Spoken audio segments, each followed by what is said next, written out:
Good evening and welcome to another episode of Mary's Book Club. Today we're going to be reviewing It Didn't Start With You by Mark Wolynn. I actually recorded this already, but the audio didn't take the first time, so this is round 2.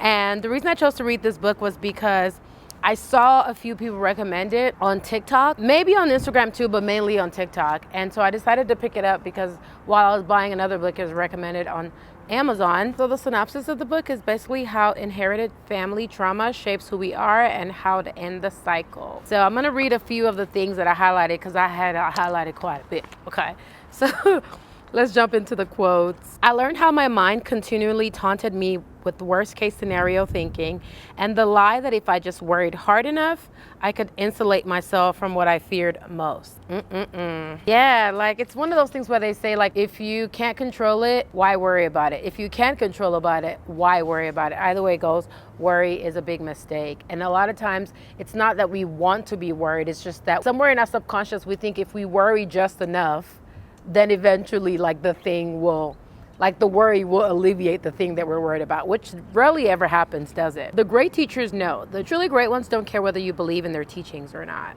They present a truth, then leave you with yourself to discover your own truth. That part got me. I was like just in the beginning of the book and I was like, okay, if this is the format that you're going to teach me in, I'm listening. A guru gives us himself and then his system. A teacher gives us his subject and then ourselves. Ooh. All right, this is actually a quote that is in the book from Carl Jung, but I still thought it was very relative to the topic. It says, I feel very strongly that I am under the influence of things or questions which were left incomplete and unanswered by my parents and grandparents and more distant ancestors. It often seems as if there are an impersonal karma within a family which is passed on from parent to children. It has always seemed to me that I had to complete or perhaps continue things which previous ages had left unfinished. The history you share with your family begins before you are even conceived. In your earliest biological form as an unfertilized egg, you already share a cellular environment with your mother and grandmother. When your grandmother was 5 months pregnant with your mother, the precursor cell of the egg you developed from was already present in your mother's ovaries. This means that before your mother was born, your mother, your grandmother, and the earliest traces of you were all in the same body. 3 generations sharing the same biological environment. This isn't a new idea. Embryology textbooks have told us as much for more than a century. Your inception can be similarly traced in your paternal line. The precursor cells of the sperm you developed from were present in your father when he was a fetus in his mother's womb. Because your father's sperm continues to develop throughout adolescence and adulthood, his sperm continues to be susceptible to traumatic imprints, almost up until the point when you are conceived. That's wild. That is actually wild. So like for a woman, it ends at a certain point. But for the man, it's like you're carrying the trauma that he was born with up until you were had. That's wild. Chronic or repetitive emotions like anger and fear can imprint her child, essentially preparing or pre-programming how the child will adapt to its environment, Lipton explains. When stress hormones cross the human placenta, they cause fetal blood vessels to be more constricted in the viscera, sending more blood to the periphery, preparing the fetus for a fight or flight behavioral response.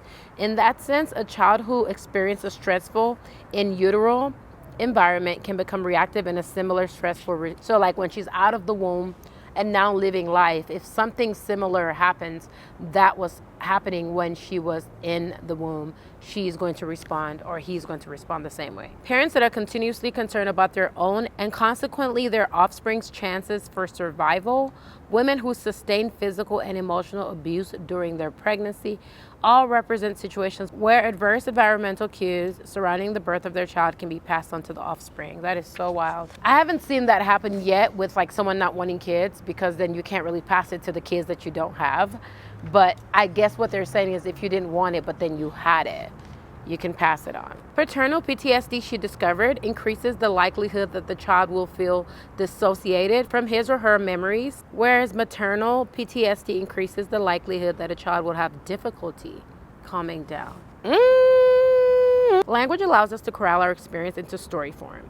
Once we have the story, we're more able to revisit an experience, even a trauma, without reliving all the turmoil attached to it. Guilt can freeze up our life force in myriad ways.